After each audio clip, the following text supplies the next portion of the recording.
In a world of 1/64 scale customs, there's beauty, creativity, and passion. And there's also something nobody really talks about, something that every newcomer eventually feels: gatekeeping. Why do people hide the simplest tips the second someone asks about paint, tools, wheels, or settings? Why is sharing knowledge sometimes seen as a threat? This is more than a hobby. It's psychology, it's identity, it's human nature. Today, we're breaking down the real reasons why people gatekeep customs, from insecurity and jealousy to culture, history, and ego. Welcome to the truth behind the miniature world. For many customizers, this hobby is personal. It's not just paint and wheels. It's the thing that they feel genuinely great at. And when you spent years building that skill, you tie your value to it, your identity, your confidence. So when a beginner asks, how do you do that? To them, it doesn't feel like curiosity. It feels like someone is trying to take a piece of their identity. This is the root of most gatekeeping. People aren't protecting the technique, people are protecting themselves. But the truth, sharing a skill doesn't take away from who you are. It just helps the community grow.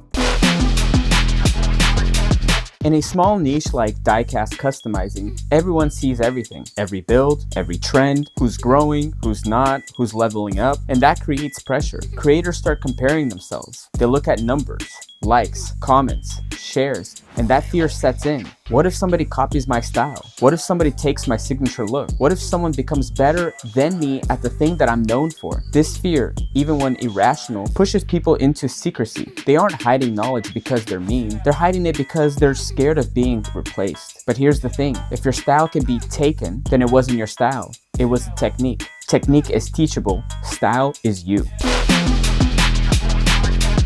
Gatekeeping in customs didn't start on TikTok or Instagram. It started years ago. In the early days, there weren't tutorials. There weren't creators making step-by-step videos. People had to experiment, waste paint, destroy castings, fail over and over. So when new hobbyists start asking questions like, what clear coat is that? How do you polish? What drill bit do you use? The older generation feels like the new wave didn't even earn it. To them, the struggle was part of the culture, part of the craft, part of the unspoken rules. It created a divide. The ones who learn by pain and the ones who learn by YouTube.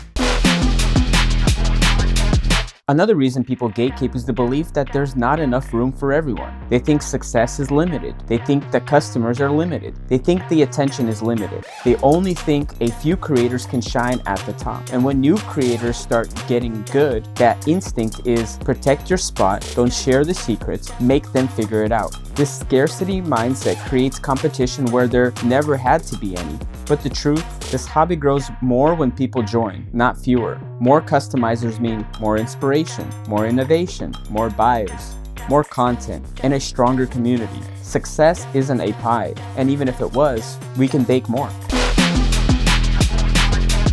As the custom scene grew, something else entered the picture: money. People start selling customs. People start selling wheels. People start selling 3D printed parts. And suddenly, technique weren't just techniques, if they were income. So when someone asks, where do you get your wheels? What resin do you use? How do you get your stands so clean? Some creators don't hear a question, they hear, how do I take your customers? How do I sell what you sell? How do I compete with you? This turns the hobby into a business, and business turns into protection. But here's the twist. The creators who share more usually end up selling more. Transparency builds trust, gatekeeping builds walls.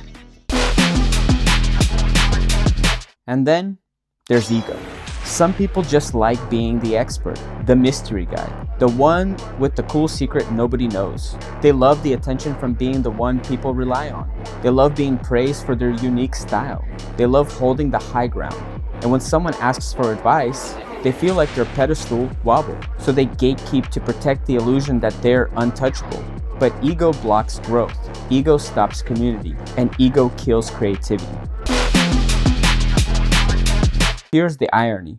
The most successful customers in the world are the ones who share the most. They make tutorials, they show mistakes, they break down tools, techniques, supplies, they lift others up. And what happens? Their audience grows, their respect grows, their reputation grows. Teaching doesn't make you weaker, it makes your influence stronger. When you share, you become a leader. When you gatekeep, you stay stuck. This hobby was built on passion, not secrecy. Creativity spreads when people spread creativity.